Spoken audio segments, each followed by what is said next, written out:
حضرت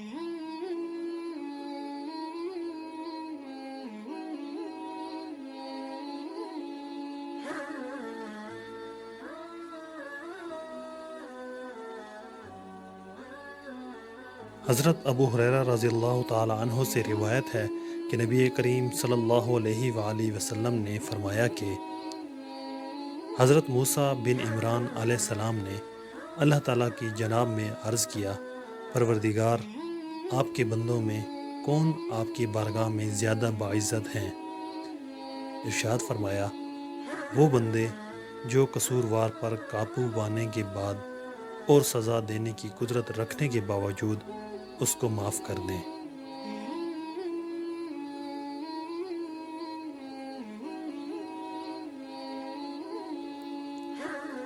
تشریح: یہاں یہ ملحوظ رکھنا ضروری ہے کہ قصوروار کا قصور معاف کرنے کی اس فضیلت کا تعلق افراد، دو اشخاص اور ان کے ذاتی اور نجی حقوق و معاملات سے ہے، لیکن جن جرائم پر اللہ تعالیٰ کی طرف سے ان پر سزا مقرر ہے، اس سزا کے معاف کرنے کا اختیار کسی کو نہیں ہے۔ خود رسول اللہ صلی اللہ علیہ وآلہ وسلم، جو دنیا میں سب سے زیادہ رحم دل تھے، آپ کا طرز عمل بھی یہی تھا کہ اپنا قصور کرنے والوں کو ہمیشہ معاف فرما دیتے تھے، لیکن اللہ کی حدوں کے توڑنے والوں کو اللہ کے حکم کے مطابق ضرور سزا دیتے تھے۔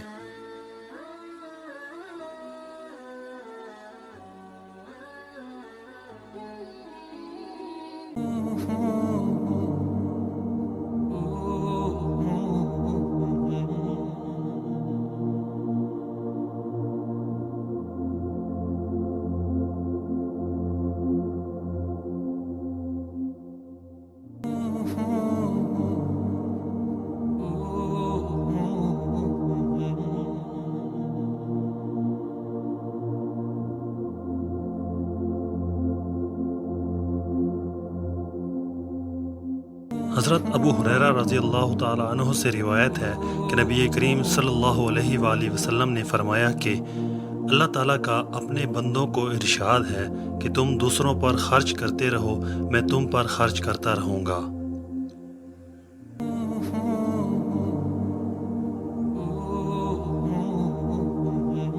تشریح: مطلب یہ ہے کہ اللہ تعالیٰ کا یہ منشور ازلی ہے کہ جو بندے اپنی کمائی اور محبت دوسرے ضرورت مندوں پر صرف کرتے رہیں گے، اللہ تعالیٰ اپنے خزانہ غیب سے ان کو برابر عطا فرماتا رہے گا۔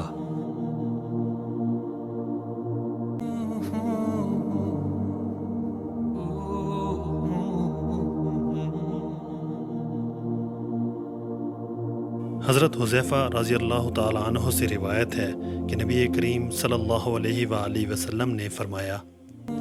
تم دوسروں کی دیکھا دیکھی کام کرنے والے نہ بنو کہ کہنے لگو کہ اگر اور لوگ احسان کریں گے تو ہم بھی احسان کریں گے، اور اگر دوسرے لوگ ظلم کا رویہ اختیار کریں گے تو ہم بھی ویسا ہی کریں گے،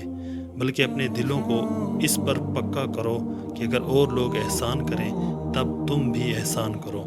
اور اگر لوگ برا سلوک کریں تب تم ظلم اور برائی کا رویہ اختیار نہ کرو بلکہ احسان ہی کرو۔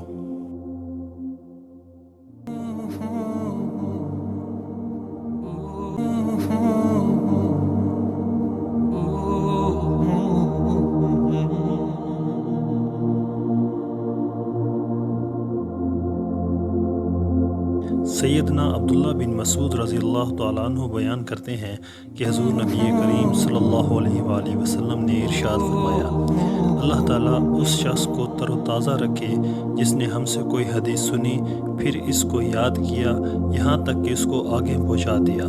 کئی ایسے لوگ ہیں کہ جن کو حدیث پہنچائی جاتی ہے وہ سننے والوں سے زیادہ یاد رکھنے والے ہوتے ہیں۔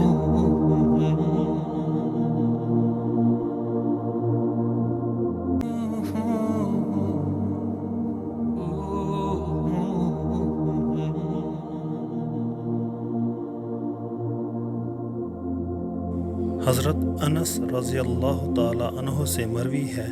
کہ حضور نبی کریم صلی اللہ علیہ وآلہ وسلم نے ارشاد فرمایا، ہر انسان خطا کار ہے اور بہترین خطا کار توبہ کرنے والے ہیں۔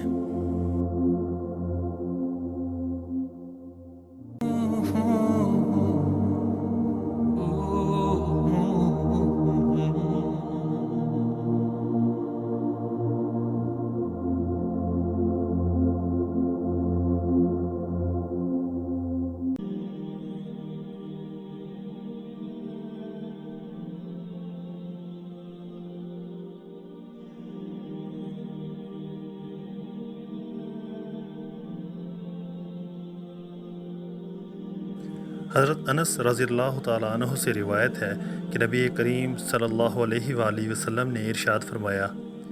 جس کسی نے میرے کسی امتی کی کوئی حاجت پوری کر دی اس کا دل خوش کرنے کے لیے تو اس نے مجھے خوش کیا، اور جس نے مجھے خوش کیا اس نے میرے اللہ کو خوش کیا، اور جس نے اللہ کو خوش کیا اللہ اس کو جنت میں داخل فرمائے گا۔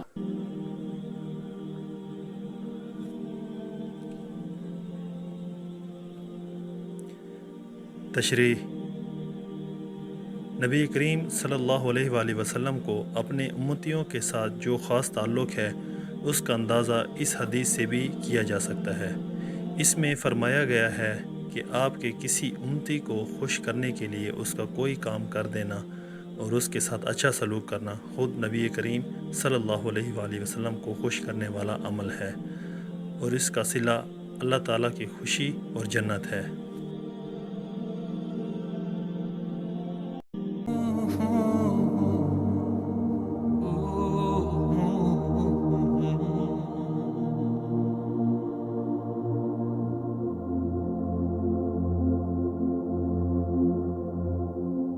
حضرت ابو ہریرہ رضی اللہ تعالیٰ عنہ سے روایت ہے کہ حضور نبی کریم صلی اللہ علیہ وآلہ وسلم نے ارشاد فرمایا، مسلمان وہ ہے جس کی زبان اور ہاتھ کے شر سے مسلمان محفوظ رہیں، اور مومن کامل وہ ہے جس سے لوگوں کی جانیں اور مال محفوظ ہوں۔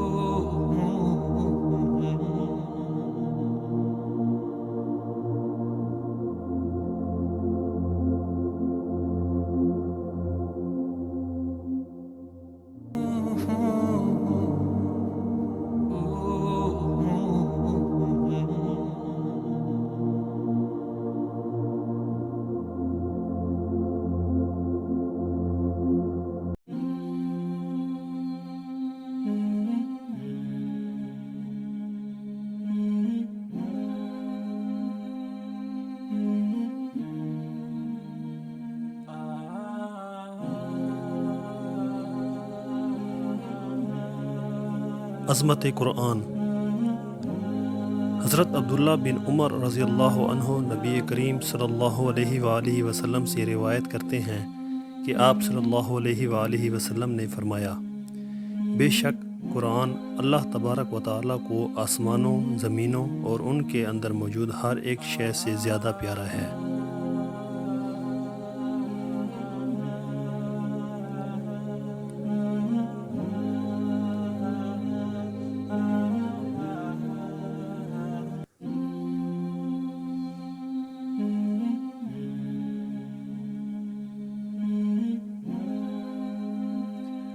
قرآن مجید کو یاد رکھنے کا نسخہ۔ حضرت ابو موسیٰ اشعری رضی اللہ عنہ سے روایت ہے کہ حضور نبی کریم صلی اللہ علیہ وآلہ وسلم نے ارشاد فرمایا، قرآن مجید پڑھتے پڑھاتے سنتے سناتے رہا کرو، قسم اس ذات کی جس کے قبضہ قدرت میں محمد صلی اللہ علیہ وآلہ وسلم کی جان ہے، ذہن سے نکل جانے میں یہ اس اونٹ سے بھی زیادہ تیز ہے جو رسی سے بندھا ہوا ہو۔